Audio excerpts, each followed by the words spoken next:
औज़ुबिल्लाहि मिनश्शैतानिर्रजीम बिस्मिल्लाहिर्रहमानिर्रहीम। शुरू अल्लाह के पाक साफ मुबारक नाम से जो रहमान रहीम करीम वहदहु ला शरीक है, कायनात का मालिक है, मेरा और आपका खालिक है और हमें बनाने वाला है। हज़ारों करोड़ों लामतनाही दुरूद व सलाम अल्लाह के प्यारे नबी के नाम। Gentlemen, we start with the new lecture. As usual, before starting any lecture, आप सबको पता है कि I just share a good message for you, just to motivate you and just to bring the root of it. It's a journey towards the root of positivity and goodness.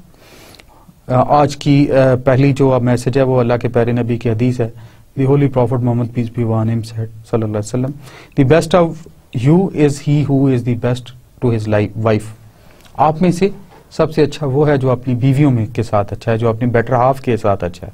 ये एक stress management का lesson भी है, ये एक अच्छी जिंदगी गुजारने का लेसन भी है कि आप में सबसे अच्छा वो है जो अपनी बीवियों के साथ बेहतर है, अपनी शरीक हयात के साथ बेहतर है। No believer should be angry towards his wife. किसी भी ईमान वाले को अलाउड नहीं है कि अपनी बीवी की तरफ वो गुस्सा करे। If some of our qualities are displeasing there will be many other qualities worth appreciation. कि अगर उसकी कोई ऐसी क्वालिटी जो आपको इरिटेट कर रही है, तंग कर रही है, तो बहुत सारी उसमें ऐसी भी अल्लाह ने खुसूसियात रखी होंगी उस खातून में, आपकी शरीक हयात में, जो बेहतर होंगी। दूसरा मैसेज जो है जो बहुत ही अच्छा, और हदीस भी माशाल्लाह बहुत अच्छी थी, और ये मैसेज बहुत ही अच्छा और मोटिवेटिंग है जो आपकी पॉजिटिविटी को और प्रोडक्टिविटी को इंशाल्लाह जरूर इन्हांस करने में काम आएगा। It says sometimes the person who tries to keep everyone happy is the most lonely person. आप लोगों को कंफर्ट्स दें, मैं अक्सर कहता हूं लोगों को खुशियां दें, लोगों को आसानियां दें, लेकिन not at the cost of your self respect, not at the cost of values, rules and ethics. जो पहली ज्यादा जरूरी चीज होती है वो एथिक्स होती है। असूल के साथ लोगों को डील करें। Learn to say no with a smile. और हर एक को खुश रखने का मकसद ये है कि आपका अपना कोई प्रिंसिपल ही नहीं है and you are compromising always every time. So learn to say no with a smile and learn to be very decent and firm on the rules regulations, और जो भी चीज आपको बताई जाती है प्रिंसिपल सेंटर रहते हुए। तो before we moving forward to lecture 14, I would like to share with you the summary of the previous lecture जो हमने लास्ट टाइम पढ़ा था, लेक्चर 13। तो coming towards the summary, that the company is going concern that revenue should be recognized in the accounting period in which it is earned. In accrual accounting, revenues and expenses are recorded when they are earned and occurred. Now, adjustments, financial statements and financial results, इसमें हम बात करेंगे।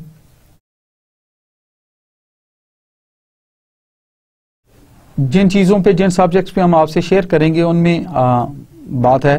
पहली चीज तो ये है कि will identify annual accounting activities that make year and the busy season, और दूसरा explain the purpose of adjusting entries. Adjusting entries के मतलब बात होगी। फिर हम करेंगे describe and prepare the basic 4 types of adjusting entries.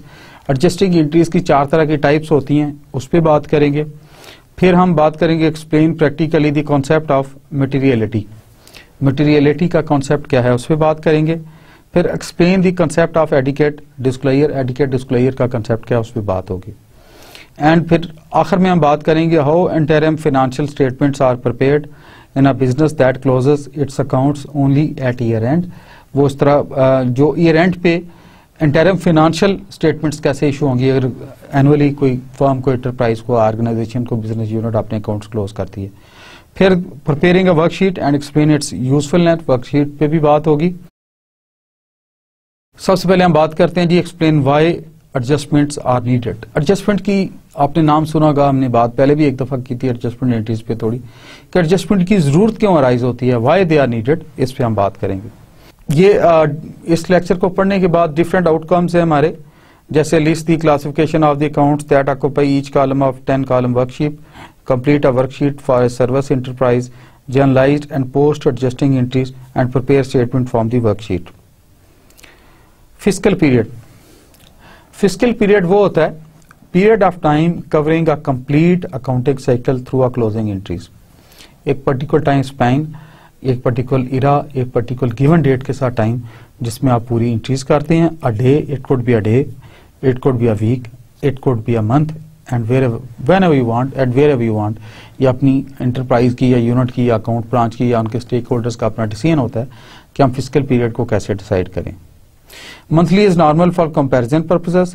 Fiscal year जो है कंप्लीट साइकिल फॉर 12 मंथ्स होता है, जो कंप्लीट ईयर जिसको हम कहते हैं, and need not coincide with the calendar year. ये जरूरी नहीं है कि कैलेंडर ईयर के साथ मैच करे, इसकी कोई खास जरूरत नहीं है। It can be from any month to month. For example Pakistan में financial year you must be knowing it is from 1st of July to the next 30th of June next year। The 10 column worksheet, सबसे पहले इसमें working paper आता है। It's a simply a tool used for accounting. Simply जो working paper है it's a tool for accounting है। To record necessary update for the financial statements, ये साथ साथ फाइनेंशियल स्टेटमेंट्स के अपडेट को रखता जाता है। Then central place for bringing together information for adjustment.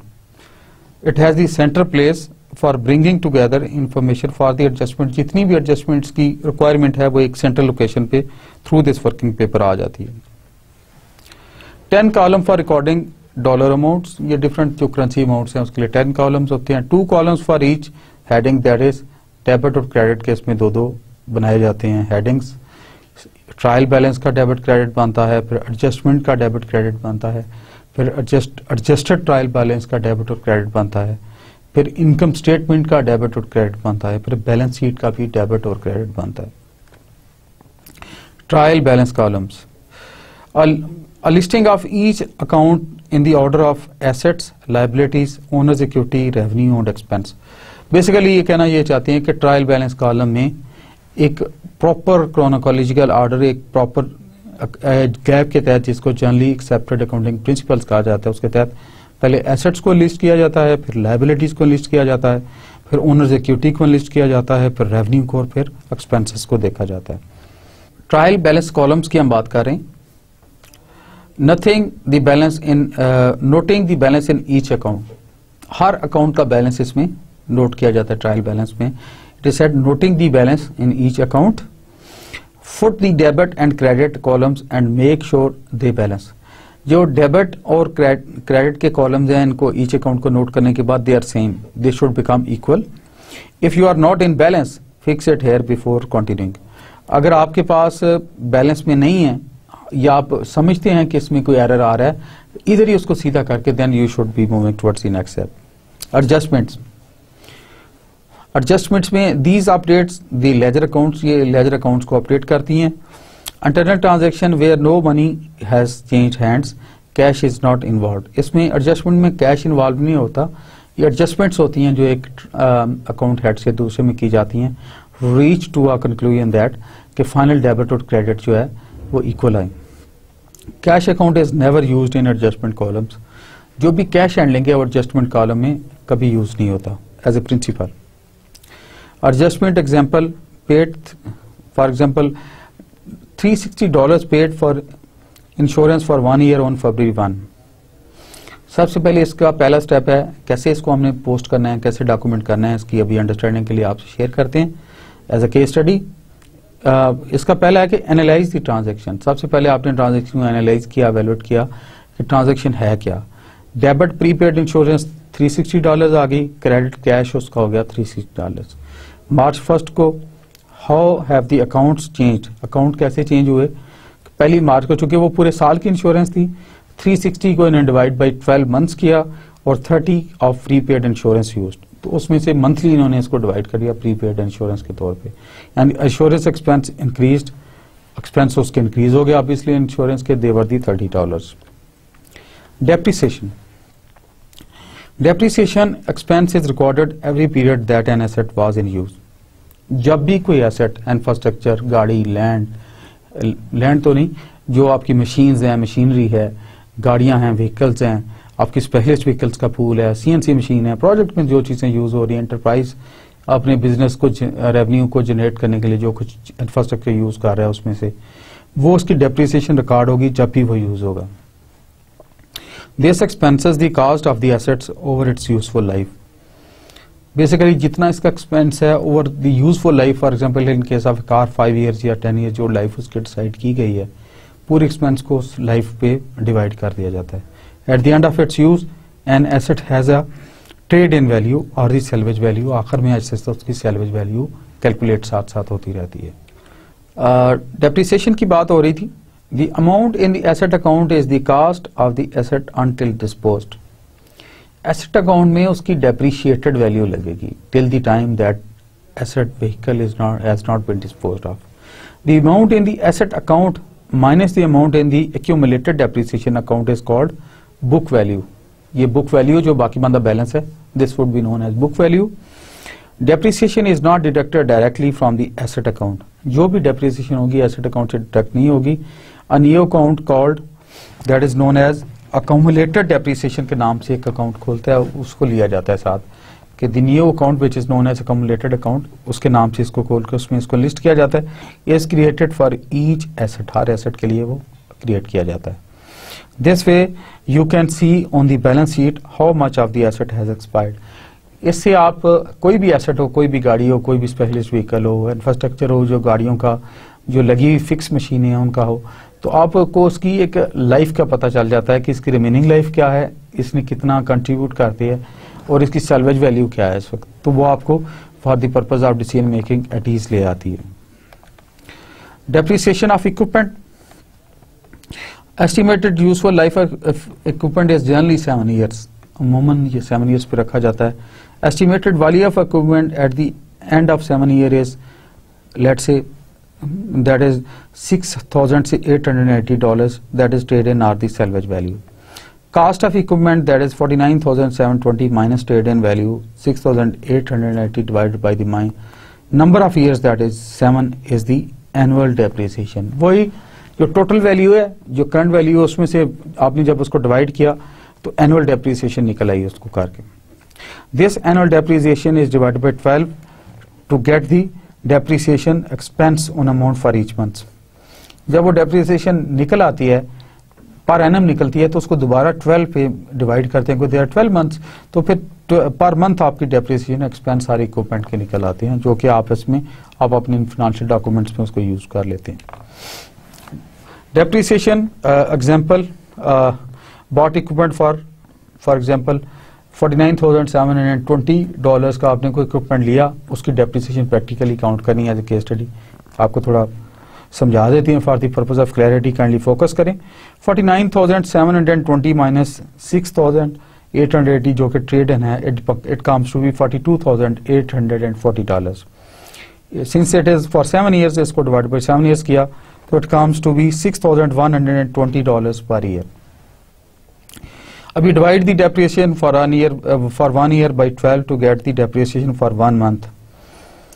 That is 6,120 जो निकली थी, डिवाइड बाय 12 मंथ आपने जब कर दिया तो this becomes to be $510 per month. Each month the depreciation expense recorded in the depreciation expense as a debit of $510, that is income statement में से, and each month accumulated depreciation is credited, that is $510 balance sheet में वो add on हो जाती है। You are matching expense against the revenue for a certain period, उस particular साल का पर मंथ आप रेवेन्यू कैलकुलेट कर रहे हैं या उसमें आपने उसकी सारी वैल्यू उसको पुट इन कर दिया। डेप्रिसिएशन रिव्यू की बात हो रही थी, we are talking about the depreciation review. Record assets at the purchase price. सबसे पहले तो ये है कि डेप्रिसिएशन के record assets as per the purchase price, जो भी एसेट्स का फाइनेंशियल रिकॉर्ड है परचेज प्राइस के लिहाज से आप रखेंगे। Expense the asset over its useful life, जो भी एसेट की यूजफुल लाइफ है उसको पूरे कोस्ट पे डिवाइड कर दें। Expense claimed each period during the useful life is called depreciation expense. उसमें से सालाना जो है डेप्रिसिएशन एक्सपेंस आ गया। Each asset has its own accumulated depreciation account, that is counter account. हर एक अपना निकलेगा, डिफरेंट होगा हर इक्विपमेंट का। It will look on the balance sheet, और ये बैलेंस शीट पे उसकी डेप्रिसिएशन लाइफ के लिहाज से एक्यूमुलेटेड डेप्रिसिएशन निकालने के बाद पर मंथ बड़ी क्लियर विजिबिलिटी आ जाएगी स्टेक होल्डर्स को कि ये पर एनम कितना हमारा इक्विपमेंट डेप्रिशिएट हो रहा है, सेल्वेज वैल्यू इसकी क्या है और कितना ये चल चुका है। दैट इज अगली एडजस्टमेंट है जो बहुत जरूरी है, जो जल्दी हम करते हैं, that is on the wages expense, salaries वगैरह पे बात हो रही है। That is end of the reporting period. End of the reporting period पे होती है वो वेजेस टू एम्प्लॉइज को वेजेस पे होनी होती हैं। Haven't paid them yet but the books are being closed so that they must be accounted for. अभी तक पेमेंट तो नहीं हुई लेकिन उनको पेमेंट होनी है। Figure out how much they have earn up to the date you are closing the books. जितना उन्होंने परफॉर्म किया उस डेट तक, जब आप किताब क्लोज कर रहे हैं तो वो आप काउंट करते हैं। डेबिट वेजेस एक्सपेंस अकाउंट, उसमें जो वेजेस है वो निकाल दें। और क्रेडिट वेजेस पेएबल अकाउंट, और वेजेस पेएबल अकाउंट में ये अमाउंट क्रेडिट कर दें सो दैट द क्लैरिटी रहे आपको। For example wages expense example end of month होना वेडनेसडे, किसी वेडनेसडे को ये वेजेस एक्सपेंस के मुतालिक बात हो रही है। You pay wages around $300 every week on Friday to your employees equal 60 per day, that is 5 days a week। आपने $60 पर डे दिए उसको। Your employees work 3 days in this calendar month, Monday Tuesday Wednesday, and 180 of wages earn, that is 60 into 3 180। Wages expense debit it's 180 and wages payable credit is 180। एक जगह से expense पे निकल गई और दूसरी जगह से पेएबल क्रेडिट के तौर पे ले ली गई। What happens Friday when you pay wages, उस दिन कैसे होगा जी? बड़े गौर से देखिएगा, ये बड़ी क्लैरिटी आनी चाहिए आपको। फॉर एग्जांपल फ्राइडे को जब आपने वेज पे की तो ये बेसिकली 2 कॉलम है, डेबिट में आ गया, वेजेस पेएबल में आ गया। उसमें वेजेस पेएबल आपने एंटर कर दी, क्रेडिट कैश में आ गया, वेजेस का जो कैश आपने टेक ऑन चार्ज लिया है वो आ जाएगी चीज। If you debit wages expense here then you will be recording it twice. अगर आप अभी से ये करेंगे, डेबिट करेंगे वेजेस, तो इसको ट्वाइस करेंगे record. The worksheet adjustment columns, the worksheet adjustment columns की बात हो रही थी। इसमें वर्कशीट एडजस्टमेंट कॉलम्स में क्या क्या मेन सेलिएंट्स हैं वो हम शेयर करते हैं स्लाइड में। Make sure that debits equal credits here. Worksheet adjustment column जितने हैं उसमें डेबिट इक्वल टू क्रेडिट हमेशा आना चाहिए, मैंने पहले भी आपसे शेयर किया था। Label each adjusting entry with letter labels, for example alpha for each debit and credit adjustment insurance, उसके लिए होगी।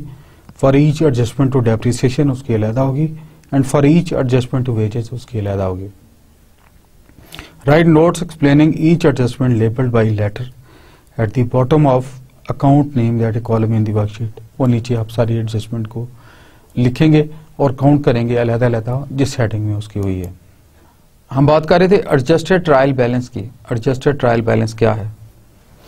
You have added the columns up and down up until now. अभी तक हमने कॉलम को ऊपर नीचे से एडजस्ट किया, अभी तक now you are going to add subtract the rows. अभी रोज अक्रॉस जो होती हैं रोज उनकी बात करेंगे, across from the trial balance and adjustments. अभी रोज को आप एडजस्ट करेंगे। This give you the current status of the accounts that is known as adjusted trial balance. जो करंट स्टेटस है एडजस्टेड का वो देगा, it is known as the adjusted trial balance. Income statement column, copy the figures from the adjusted trial balance for all accounts that go into the income statement. इस पर जरा focus कीजिएगा, बहुत अहम स्लाइड है। और ये इनकम स्टेटमेंट कॉलम भी चूंकि बहुत ज्यादा काउंट होते हैं for the end of the enterprise decision makers के लिए एज ए टूल, तो इसको हमें जरा फोकस करना पड़ेगा। It says copy the figures from the adjusted trial balance. आपने एडजस्टेड ट्रायल बैलेंस से फिगर लिए for all accounts that go into the income states, वो सारे अकाउंट्स जो कि इनकम स्टेटमेंट में जाएंगे। Revenues and expense only, see overlay after page 120। ये उसके बाद हम देखते हैं 40 columns and debits will not equal credits. Why not? You have not considered profit. इस केस में प्रॉफिट को आपने कंसीडर ना किया हो तो उस केस में इसमें डिफरेंट चेंजेस आएंगे इसके अकाउंट्स में।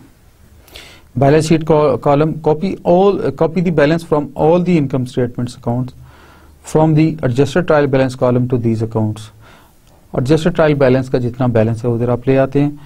40 columns and they will not balance। और बाज केसेस में बैलेंस नहीं होंगे क्योंकि ये डिफरेंट एंट्रीज डिफरेंट लिहाज से की गई हैं। We have not considered profit balance sheet के केस में। The difference here will be the exact same difference from the income statement column, जो कि इनकम स्टेटमेंट के कॉलम का डिफरेंस होगा वो इधर डिमॉन्स्ट्रेट हो रहा होगा। Step in completing the worksheet, ये बहुत अहम स्लाइड है।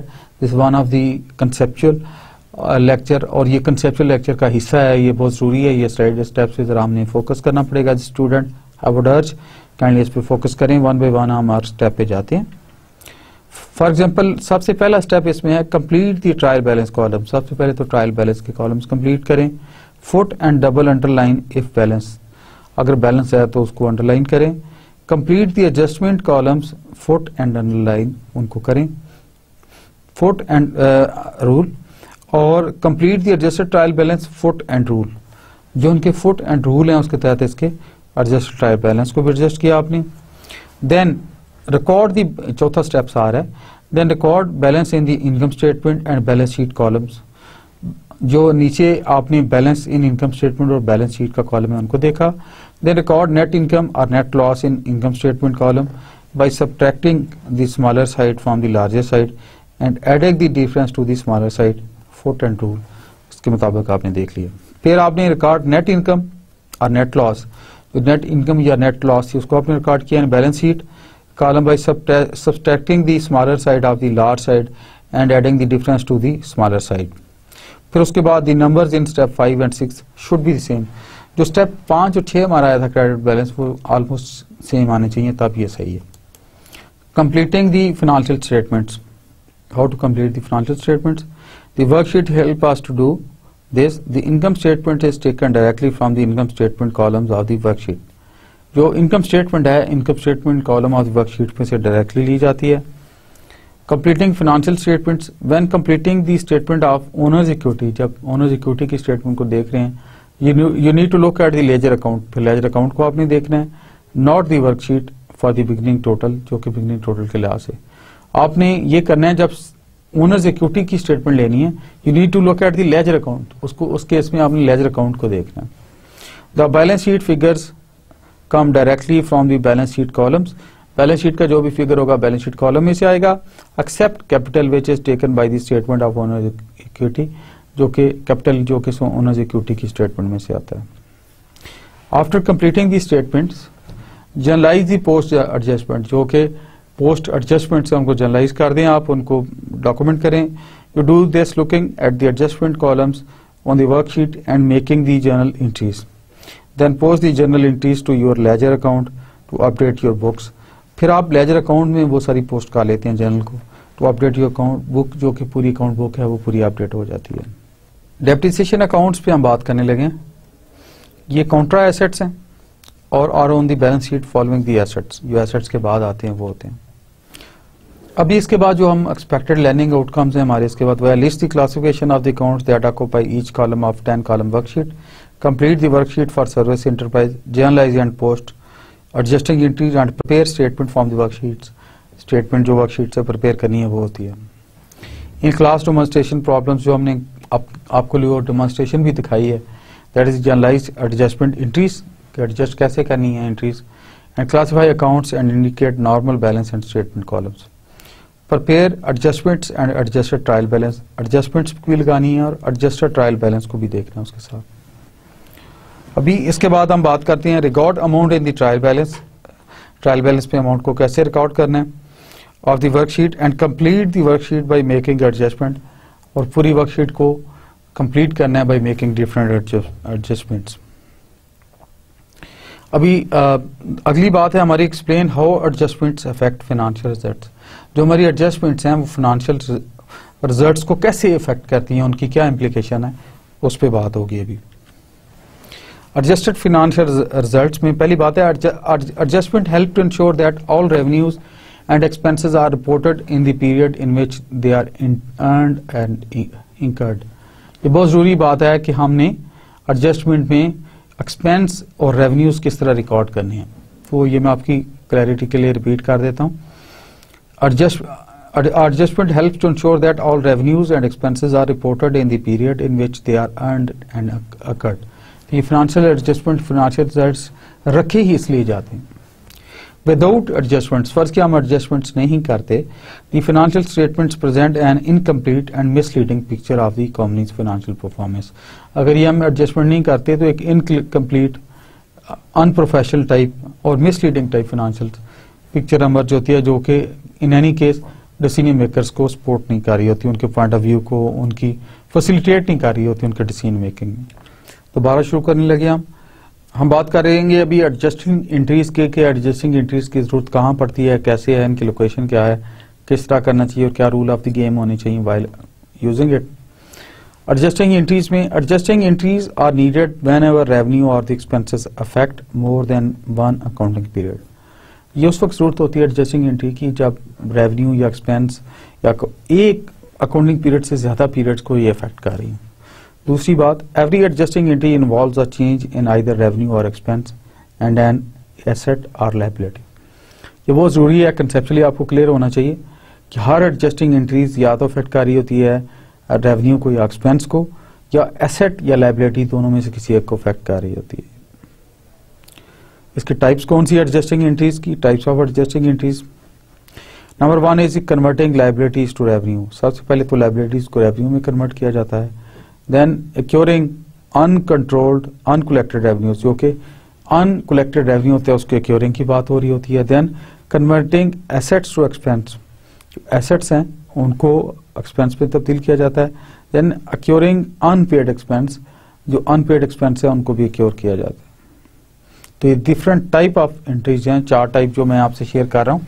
एक है कन्वर्टिंग एसेट्स टू एक्सपेंसेस, दूसरी है converting liabilities to revenue, liabilities को रेवेन्यू के लिए की जाता है। तीसरा एक्योरिंग अनपेड एक्सपेंसेस को किया जाता है और चौथा है एक्योरिंग अनकलेक्टेड रेवेन्यूज।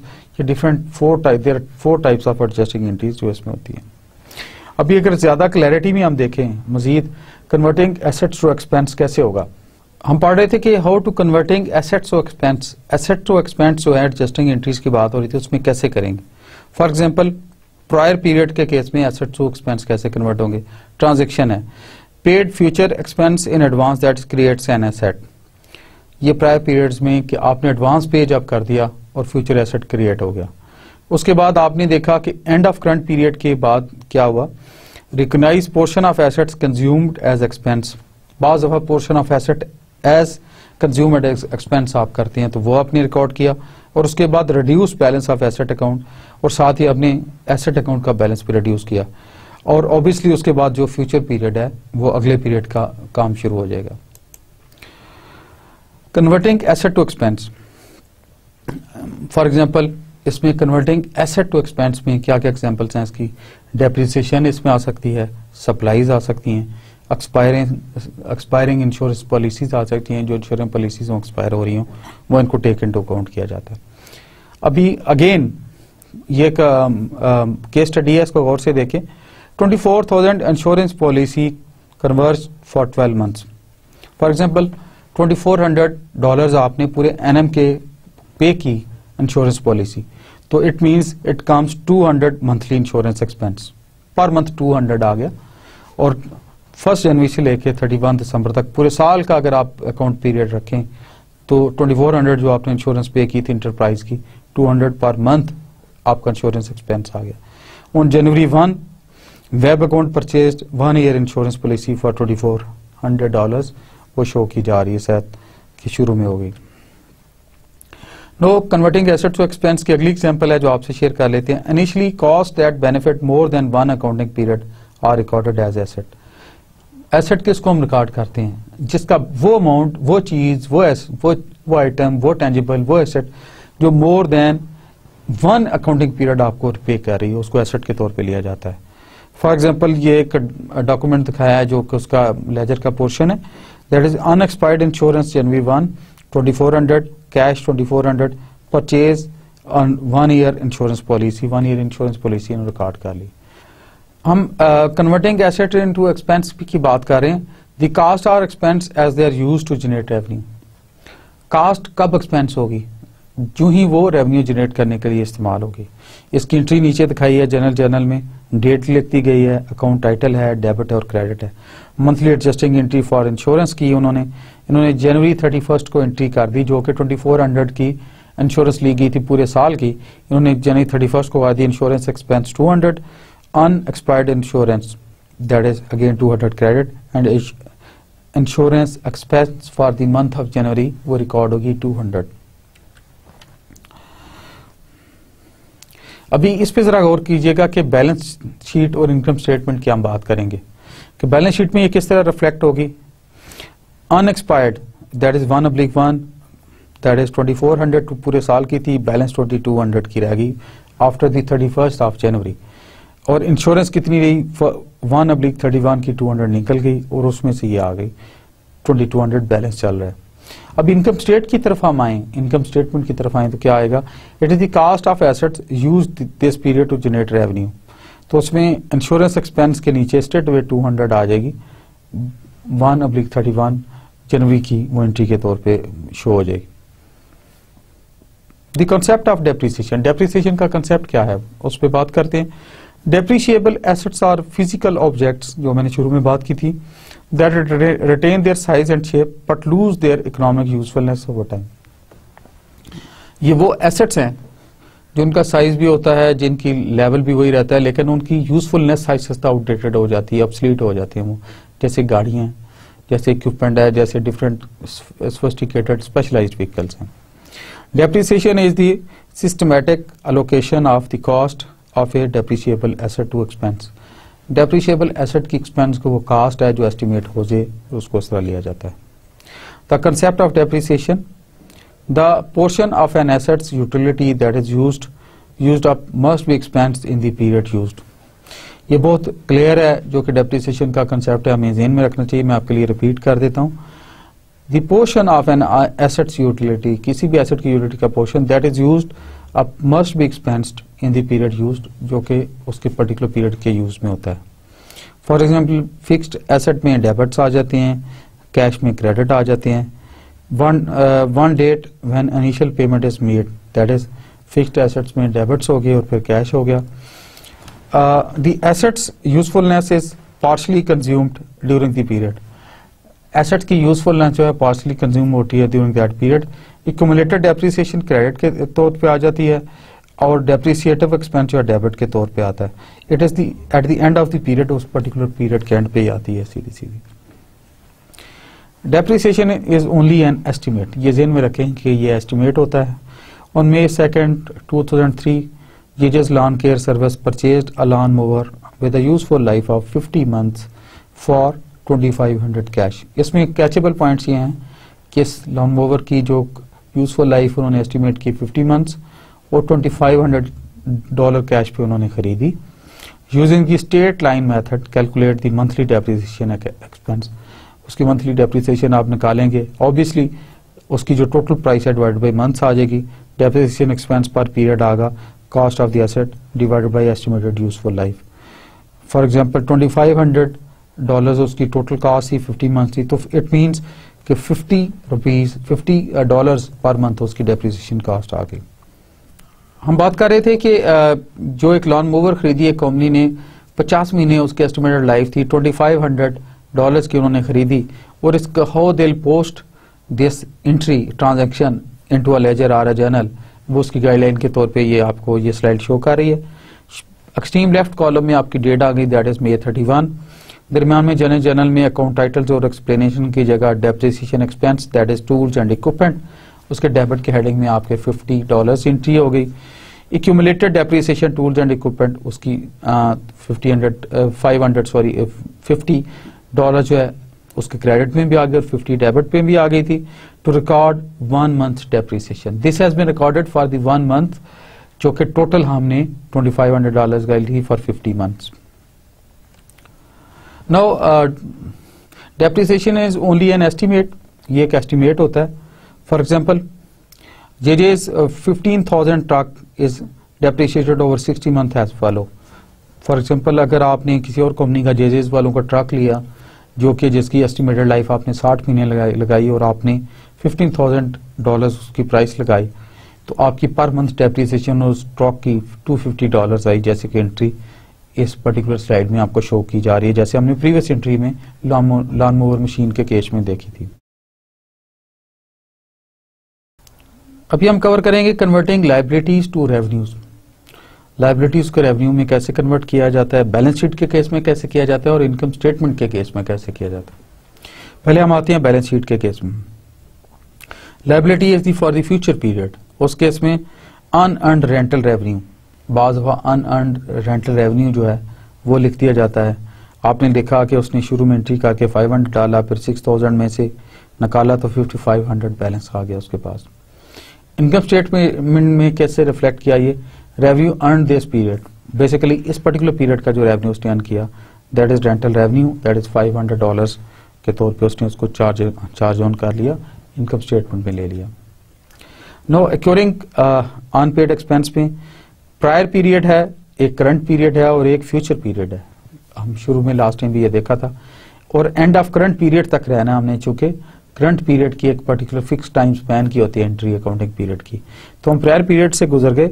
उसके बाद जब आप करंट पीरियड के एंड ऑफ करंट पीरियड पे आए तो एडजस्टिंग एंट्री के तौर पे आपने लिया recognize expense incurred, that is record liability for the future payment. ये वो लायबिलिटी है जो फ्यूचर पेमेंट के लिए रिकॉर्ड की eight the end of the current accounting period. Transaction के केस में जब फ्यूचर पीरियड में आप गए liability will be paid, उस केस में फ्यूचर में जाके that liability will be obviously paid and adjusted accordingly. For example, steps in preparing a worksheet, ये बहुत जरूरी है। ये एक असाइनमेंट है जो एक प्रैक्टिकल न्यूमेरिकल है जो मैं आपसे शेयर कर रहा हूँ। इससे थोड़ा conceptually you will be more confident and more easy to handle it. You will feel comfortable with this.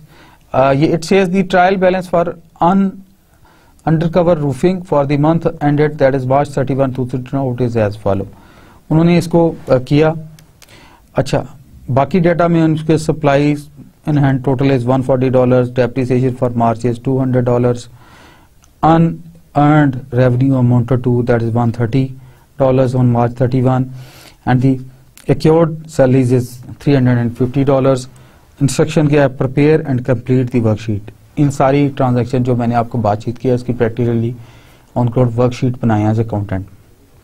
तो लेफ्ट साइड पे देखिए अभी ये प्रिपेयर्ड वर्कशीट है, ऊपर ट्रायल बैलेंस लिख दिया, लेफ्ट पे इन्होंने ट्रायल बैलेंस अकाउंट टाइटल कर दिया। अकाउंट टाइटल्स में सारे अकाउंट जो आपके ट्रांजेक्शन हुई वो आएंगी।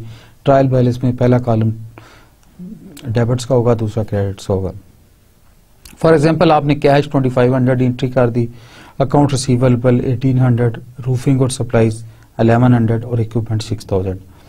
अभी क्यूमुलेटेड डेप्रिसिएशन जो निकलेगी इस पर्टिकुलर पीरियड की that is 1200, accounts payable 1400, unearned revenue 300 और स्पाई कैपिटल वगैरह में आपने दिए 7000, फिर ड्राइंग में 600।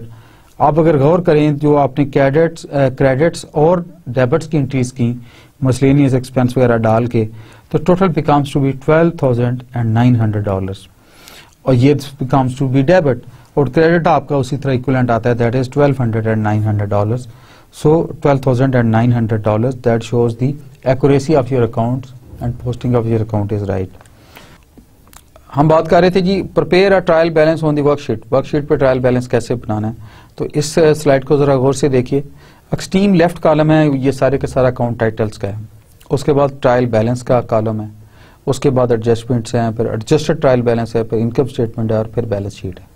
हम एक्सट्रीम लेफ्ट पे जाते हैं जी। अकाउंट टाइटल जो हैं इसके अंदर it includes all accounts with the balances, ये सारे के सारे अकाउंट्स हेडिंग्स है, ये डिफरेंट एक्सपेंस हमारे आए जो बैलेंसेस आए। फॉर एग्जांपल कैश है, अकाउंट्स रिसीवेबल्स हैं, रूफिंग सप्लाईज है, इक्विपमेंट है, क्यूमुलेटेड डेप्रिसिएशन है, अकाउंट्स पेएबल है, अनअर्न्ड रेवेन्यूज है, स्पाई कैपिटल है, स्पाई ड्राइंग्स है, सर्विसेज रेवेन्यूज हैं, सैलरीज हैं, मसलेनियस एक्सपेंस है। This includes all accounts with the balance. आगे आपने देखा होगा ट्रायल बैलेंस के अंदर कि आपने trial balance amounts come directly from the ledger account, ये वो अमाउंट्स हैं जो इनके सामने लिख दी जाती हैं जो डायरेक्टली लेजर अकाउंट में से आपने जो जर्नल बनाया होता है उसमें से डायरेक्टली इसमें पोस्ट कर दें। अगर हम अगले स्टेप पे जाएं, इस पे जरा गौर कीजिएगा, तो इसमें गौर करें कि एडजस्टमेंट, इसमें उन्होंने थोड़ी एडजस्टमेंट लगाई हैं जो कि हम बात कर रहे थे एडजस्टमेंट्स की। एडजस्टमेंट कीज क्या है जी, सप्लाईज यूट की एडजस्टमेंट लगेगी, डेप्रिसिएशन एक्सपेंस की एडजस्टमेंट लगेगी, सर्विस रेवेन्यू अर्न की एडजस्टमेंट लगेगी और सैलरीज एक्योर्ड की एडजस्टमेंट लगेगी। अभी आप इसको अगर देखें left side extreme left column को, तो पिछले जो कॉलम में हमारी एडिशनल चीजें आई हैं जो एडजस्टमेंट के लिए वो आई हैं, सप्लाईज एक्सपेंस बढ़ गए, डेप्रिसिएशन एक्सपेंस डाल दिए गए, सैलरीज पेएबल डाल दी गई और टोटल्स डाल दिए गए फॉर दी एडजस्टमेंट्स के केस में इन चार का है। अगर आप देखें तो सप्लाई की एडजस्टमेंट जो है वो 960 उन्होंने क्रेडिट में उधर ले ली और एक्यूमुलेटेड डेप्रिसिएशन भी 200 उन्होंने क्रेडिट पे उधर ले ली और 170 सर्विस रेवेन्यू भी ले ली और 350 सैलरीज पेएबल ये सारी क्रेडिट में ले ली एंड इट बिकम्स $1,680। अच्छा, कुछ डेबिट भी इन्होंने चीजें ली, अनअर्न्ड रेवेन्यूज को डेबिट में ले लिया एडजस्टमेंट में, 350 सैलरीज को ले लिया, 960 डेप्रिसिएशन एक्सपेंस ले लिया और 2000 सैलरीज पेएबल को ले लिया, 200 सॉरी। सो आपने गौर किया होगा एडजस्टिंग एंट्रीज जो हैं दोनों केसेस में 1680 डेबिट में आई और 1680 क्रेडिट में आई। सो आपने इंटर किया, enter adjustment amounts, total adjustment amount columns and check for equality. ये दोनों की इक्वलिटी चेक करना, काउंटर करना बहुत जरूरी है। हम बात कर रहे थे steps in preparing a worksheet. अभी पिछली स्लाइडों में हमने सबसे पहले हमने ट्रायल बैलेंस किया, पिछली स्लाइड में हमने एडजस्टमेंट्स की। अभी एडजस्टेड ट्रायल बैलेंस की बात करेंगे इस स्लाइड पे हम, वो शो किया है येलो के साथ। आप देखें कि अकाउंट टाइटल वही रहा, एडजस्टमेंट्स आपने बना ली। एडजस्टमेंट के बाद आपने इसका वो ऐड किए दोबारा कॉलम एडजस्टेड ट्रायल बैलेंस का और डेबिट का और क्रेडिट का दोनों। It comes to be 13,450 debit आ गया, 13,450 क्रेडिट आ गया, उसको देखा आपने। उसके बाद फोर्थ स्टेप में आप चले गए, आपने ट्रायल बैलेंस भी कर लिया, एडजस्टमेंट भी कर ली, एडजस्टेड ट्रायल बैलेंस भी कर लिया। Now you are on the income statement. Income statement के डेबिट में क्या आएगा, क्रेडिट में क्या आएगा, ये जरा गौर से देखते हैं। इनकम स्टेटमेंट के केस में it extend all revenue and expense account balance to the income statement columns. जो भी रेवेन्यू और एक्सपेंस की चीजें हैं वो इनकम स्टेटमेंट कॉलम के अकाउंट डेबिट में और क्रेडिट में आएंगी। फॉर एग्जांपल ये सैलरीज इनमें आ गई डेबिट में, 200 इनमें मिसलेनियस एक्सपेंस आ गए, 960 इनकी डेप्रिसिएशन आ गई, 200 इनकी सैलरीज पेएबल आ गई, 2410 इनके डेबिट में आ गए और 3170 जो हैं ये सर्विस रेवेन्यूज जो आपको मिले हैं वो आपके क्रेडिट में आ गए। सो 3170 is the credit dollars and debit is the $2410। उसके बाद आप लास्ट कॉलम में शिफ्ट हो गए which is column 5 that is the balance sheet. ये वर्कशीट का 5वां स्टेप है। बैलेंस शीट कैसे बनेगी? बैलेंस शीट के केस में आप देखिएगा कि the extend all assets, liability and equity account balances to the balance sheet columns. इस पे जरा गौर कीजिएगा कि जो बैलेंस शीट का लास्ट कॉलम है हमारे पास उसमें डेबिट्स भी हैं और क्रेडिट्स भी हैं और इन्होंने एसेट्स को, लायबिलिटी को और जो इंडिविजुअल की ओन इक्विटी है उसको account balances to the balance sheet columns और बैलेंस शीट कॉलम के साथ उन्होंने रिलेट किया इसको। अभी total column compute net income loss, compute net income loss आ गई। उसके बाद आप गौर करें 760 जब आपने उसमें से निकाले तो 3170 जो है वो नेट इनकम आ गई। 11,050 जो है वो 040 जो है उसका बैलेंस आ गया और 760 जो आ गया उसमें से रेलिवेंट ही आ गया। तो ये basically it is the compute net income है। हम total column compute net income या लॉस की बात कर रहे हैं, वो इसमें रिफ्लेक्ट हो रही है। हमने वर्किंग शीट के डिफरेंट स्टेप देखे और उसको रिव्यू करने के लिए ऐसे एक एट रैंडम में क्वेश्चन आपके लिए फेंक रहा हूं ताकि you should be conceptually clear. It says review question है net income is shown on a worksheet in the. Net income कहां शो की जाती है वर्क स्टेटमेंट में? ये 4 किस्म की ऑप्शन है, इनमें से बताएं कौन सी है। पहली है income statement debit column only में, दूसरी balance sheet debit column only में, third is income statement credit column and balance sheet debit column में, फोर्थ ऑप्शन है income statement debit column and balance sheet credit column. तो net income कहां से show होगी worksheet में? तो मेरे ख्याल में ये स्टेप डी है जो कंसेप्चुअली जैसे हमने आपको वर्कशीट में भी दिखाया था और इट सेज कि income statement debit column and balance sheet credit column में हम नेट इनकम शो करते हैं जैसे कि पिछली स्लाइड में आपको दिखाई भी गई थी। अभी वर्कशीट जो है income statement is prepared from the income statement column and balance sheet and owners equity statement are prepared from the balance sheet column. ये बहुत जरूरी है, कंसेप्चुअली इसको ज़हन में रखें।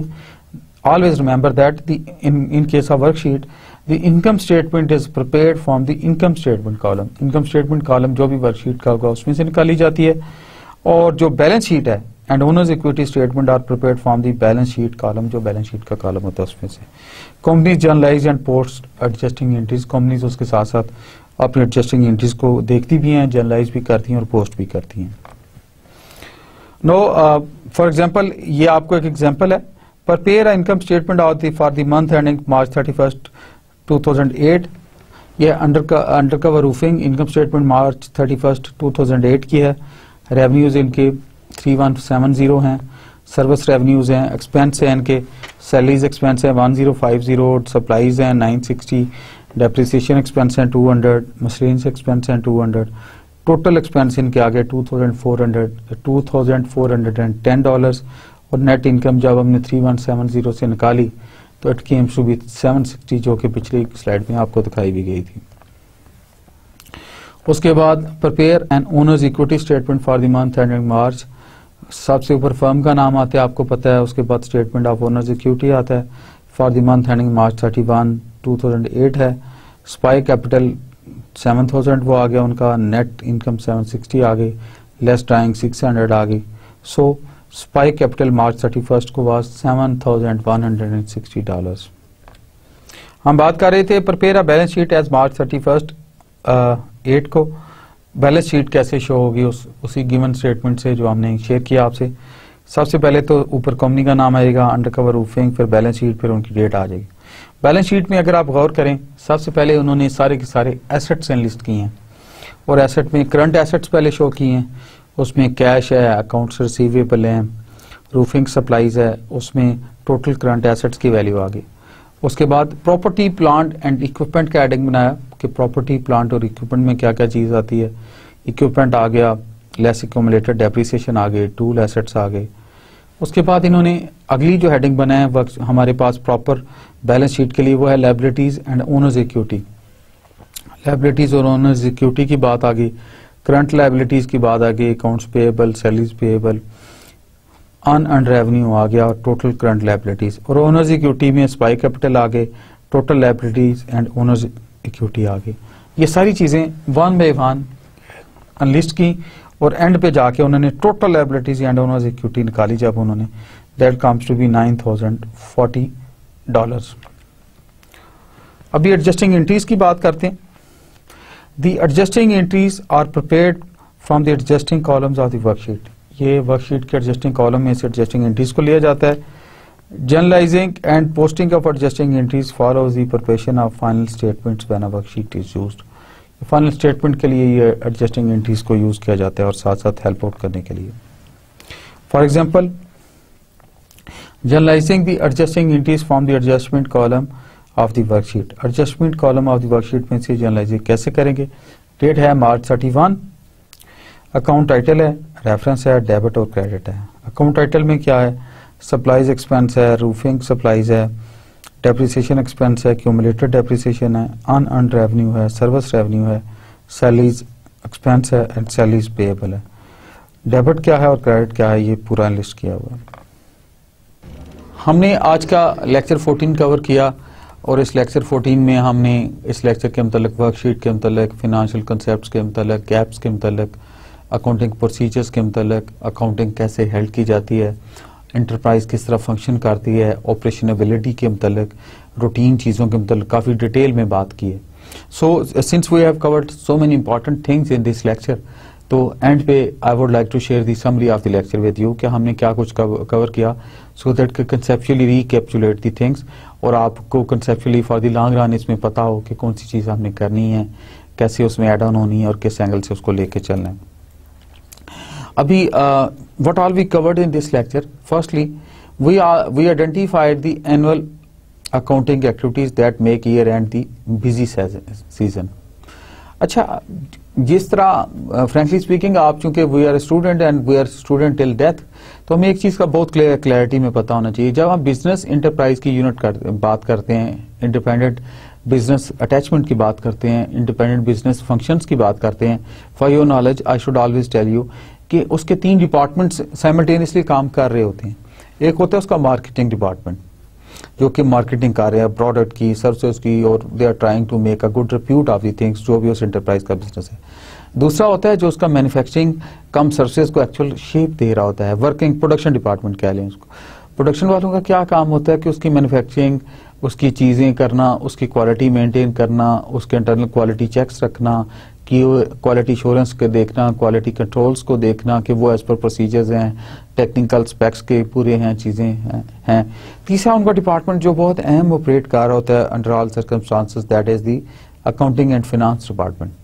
अच्छा, अकाउंटिंग और फिनांस डिपार्टमेंट का रोल इसलिए अहम हो जाता है कि अकाउंटिंग और फिनांस डिपार्टमेंट जो है एक क्लियर विजिबिलिटी देता है। शुरू के लेक्चर्स में हमने देखा था टू द डिसीजन मेकर्स। अगर टॉप डिसीजन मेकर्स को एक क्लियर विजिबिलिटी नहीं मिलेगी कि हमारी वर्कशीट क्या कह रही है, हमारी बैलेंस शीट क्या कह रही है, गैप की बात की थी हमने जो जनरली एक्सेप्टेड अकाउंटिंग प्रिंसिपल्स के तहत हमारा बिजनेस पॉजिटिव को जा रहा है, हमारा बिजनेस नेगेटिव को जा रहा है, हम कौन सा डिसीजन लें जो हमारे लिए अच्छा रहा, हमारे लिए प्रीवियस चीजें कैसी रहीं, किस एंगल से रहीं, कौन सी चीज हमारे लिए अच्छी है, कौन सी चीज नेगेटिव है, what the decision should be taken. तो अकाउंटिंग डिपार्टमेंट जो है, फिनांस डिपार्टमेंट या अकाउंटिंग प्रिंसिपल्स वाले जो हैं, they need to be very very, सबको असूलन तो प्रोफेशनली कॉम्पिटेंट होना चाहिए, but they need to be extra competent. For example, अगर एक किसी भी केस में एक आपने गलत डिसीजन ले लिया, अकाउंट फिनांस की विजिबिलिटी एक आपने इन्फ्लेशन गलत बता दी और आपने पॉजिटिव रिजल्ट शो कर दी कि business is going towards positive और अकाउंट्स आपके ठीक आ रहे हैं, वेयर ऑन ग्राउंड चीजें मुख्तलिफ थी, तो obviously you will meet a disaster.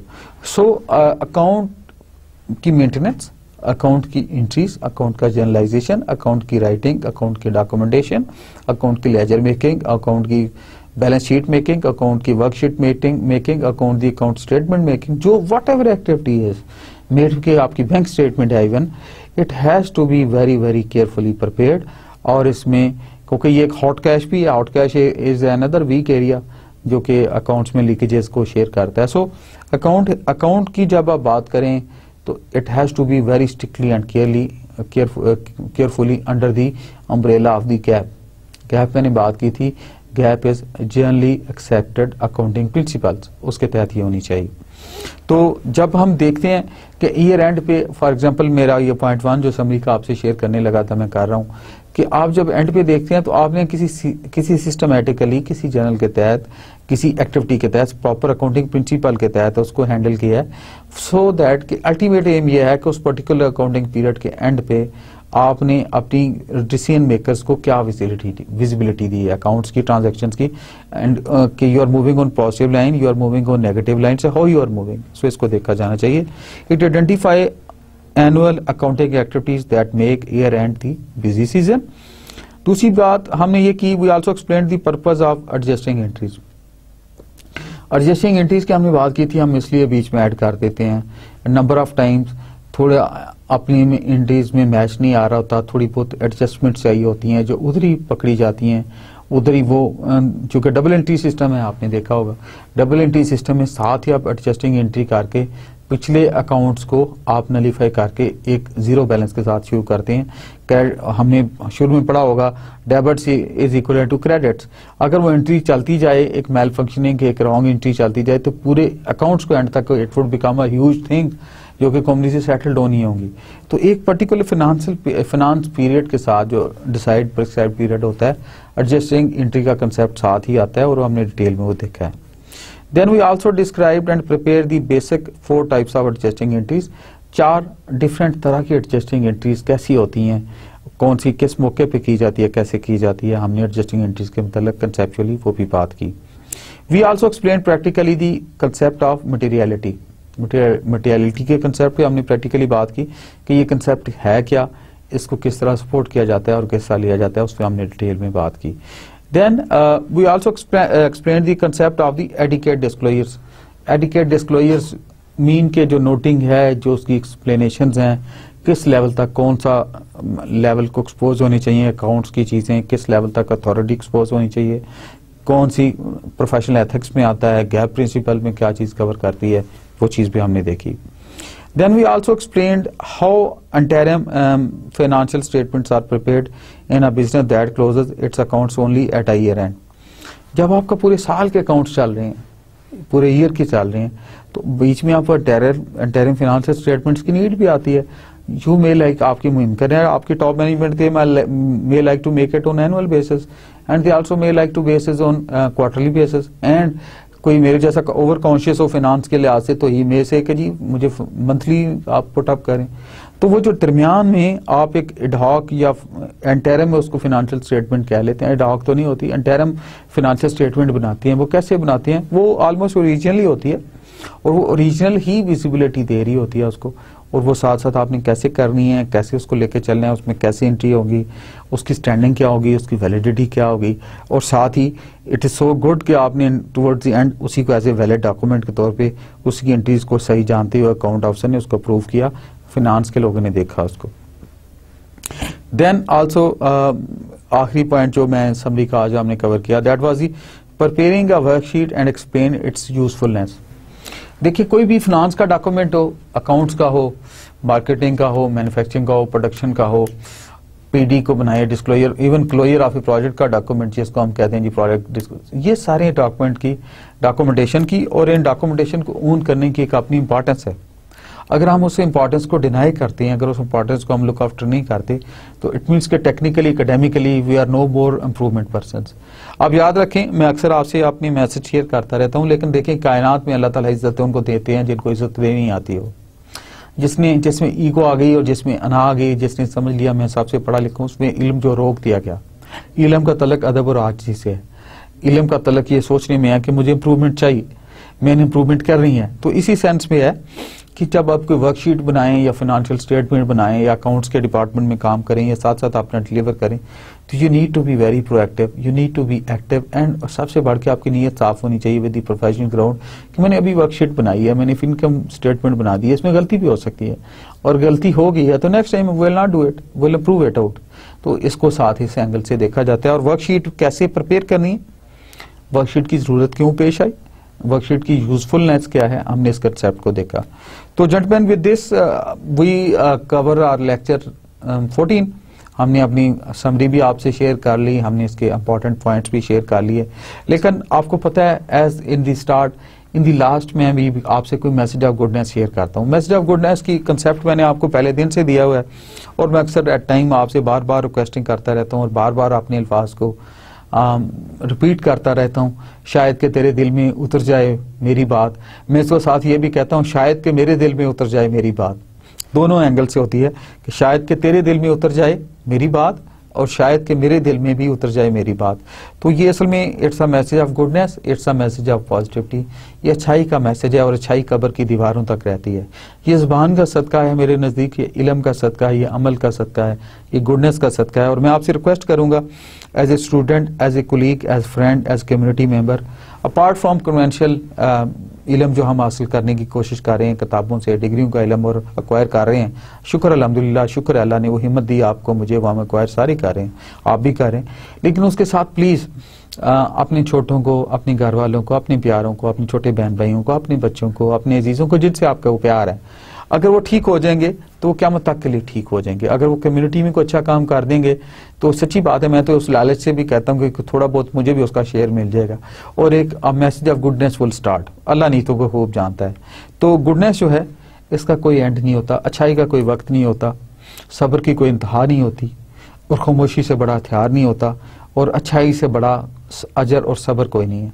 So let's convey to our good ones, जो हम मैसेज शेयर करते हैं वो आगे एक अच्छी स्पिरिट के साथ हम अपने दोस्तों से, हम अपने प्यारों से और अपने मिलने वालों से भी शेयर करेंगे। ये मैसेज है जी, no amount of guilt can change the past and no amount of worrying can change the future. Umar ibn Khattab, हजरत उमर फारूक रजी अल्लाह ताला अन्हु, खलीफा दोम, ये आपकी शेंग है। नो अमाउंट ऑफ गिल्ट, जितना मर्जी आप सोच लें, जितना मर्जी आप पछतावा अख्तियार कर लें, जितना मर्जी आप चीज़ों पे पछताना शुरू कर दें, कैन चेंज दी पास्ट। जो गुजर गया दरिया के नीचे से पानी वो वापस नहीं आएगा। आज का लेक्चर 14 का जो मैंने आपसे लम्हा गुजार लिया, वापस कायनात में टाइम नहीं आएगा। अल्लाह ने लॉ ऑफ नेचर रखा हुआ है। लॉ ऑफ नेचर में law of frequency, law of इसको वाइब्रेंसी कहता हूं मैं, लॉ ऑफ वाइब्रेंसी, हर चीज मूव में है। टाइम की तनाबों को, टाइम की रस्सियों को कभी को खींच के वापस नहीं लाया, जाने वाले मुड़ के नहीं आते जी।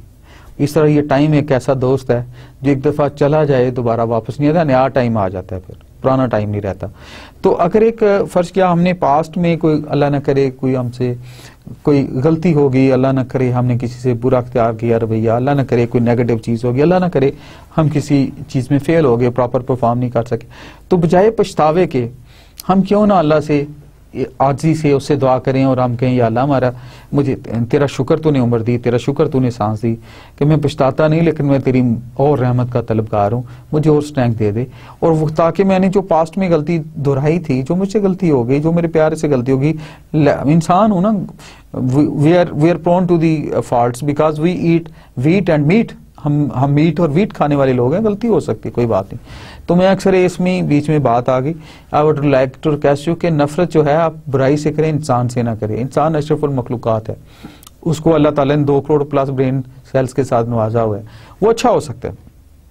जब हम किसी की गलती पे गैदरिंग में लोगों के सामने उसको एम्बेरस करते हैं तो वो रिएक्टिव हो जाता है। किसी की प्रोडक्शन करनी है, प्यार से करें, अच्छे अल्फाज के साथ करें, चाय के कप पे करें, चाय पे नहीं कर सकते वैसे प्यार से उसको कहेंगे, बेटा, छोटे भाई, प्यारे भाई, जरा 5 मिनट मुझे दीजिएगा, मैंने आपसे जरूरी बात करनी है।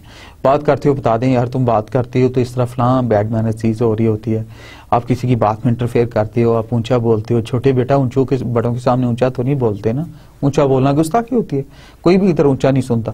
आपके लहजे में अकेले में इतना प्यार, इतनी रिस्पेक्ट हो कि आइंदा से वो बात पे अमल करके आपकी रिस्पेक्ट को ऑनर करे, ना कि आप उसको सामने लोगों के डांटे और वो एक फेस सेविंग के लिए उसको रास्ता भी ना मिले। तो it says no amount of guilt can change the past, कोई भी बड़े से बड़ा गिल्ट, बड़े से बड़ा पछतावा माजी को चेंज नहीं कर सकता। And no amount of worrying, कोई भी जितना मर्जी परेशान हो लो, कैन चेंज द फ्यूचर। आज मैं परेशान होने शुरू कर दूं कि लेट्स से नेक्स्ट 6 मंथ के बाद मुझे बिरयानी मिलेगी कि नहीं, नेक्स्ट चिकन रोस्ट मिलेगा कि नहीं, फ्रूट कैसा होगा, घर में खाना कैसा होगा, मेरे घर की छत कैसी होगी, देयर इज नो लिमिट। इसको मैं अपनी बुक में भी मैंने मेंशन किया हुआ है, इसको मैं सेल्फ इन्फेक्टेड वरीज कहता हूं। तो खुद साख्ता प्लीज परेशानियां ना हम करें, उर्दू में खुद साख्ता कह लेते हैं, खुद साख्ता परेशानी को याद ना करें, अल्लाह की रहमत के मशकूर हों, एक अच्छे इंसान के तौर पे उसकी रहमत बेकराम पे बिलीव करें, उसकी नेमतों का शुक्राना करें, शुक्राने के तौर पे अच्छाई करें, अच्छाई के तौर पे लोगों को बेलौस हो जाए। डोंट शो योर कि मैंने आपको ये फेवर कर दिया, अल्लाह ने इल्म दिया, अल्लाह ने हिम्मत दी, आपने कर दिया, किसी ने कहा अल्लाह ने करवाया, आपने कर दिया।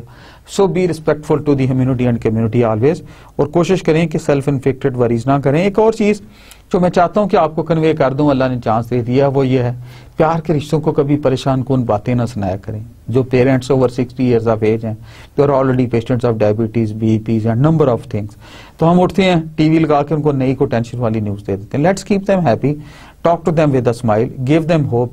पावर ऑफ होप अल्लाह ने बहुत अल्फाज की ताकत मेरे कायनात के मालिक ने बहुत रखी हुई है। अल्लाह ने खुद कौन कहा था तो कायनात बनाई थी ना, कुन फायकुन। तो अच्छे अल्फाज बोलें, अच्छे अल्फाज में पावर ऑफ जैसे वर्ड्स है इसको कहते हैं, अच्छे मोटिवेशन वाले अल्फाज बोलें, अल्लाह भी इज्जत देंगे और आगे भी चीज आएगी और 7 चीजें एक पॉजिटिव पर्सपेक्टिव में चलेंगी। दूसरा मैसेज जो मैं आपसे बात करना चाहता था वो है, success is a journey not a destination. जो कामयाबी है ये एक सफर है, मंजिल नहीं है। तो कामयाबी हासिल करने के लिए आपको सफर को, उस रोड को फॉलो करना चाहिए और अच्छे अल्फाज के साथ फॉलो करना चाहिए और हमेशा पॉजिटिविटी और गुडनेस के साथ चलना चाहिए। तो इस दुआ के साथ कि अल्लाह ताला मेरा और आपका हमेशा हामी नासर हो, अल्लाह ताला मुझे, आपको और हमको, हमारे वालिदैन को किसी का मोहताज ना करे सोया अपनी ज़ात के।